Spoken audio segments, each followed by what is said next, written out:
How to transfer from Bybit to Binance. So here's an example. Let's say you want to transfer USDT. So here's how you can transfer USDT from Bybit to Binance. So first, log it to your Bybit account and navigate to the wallet section.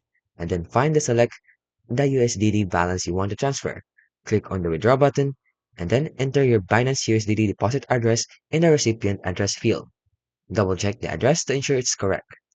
Enter the amount of USDT you want to transfer. Review the withdrawal details and confirm the transaction.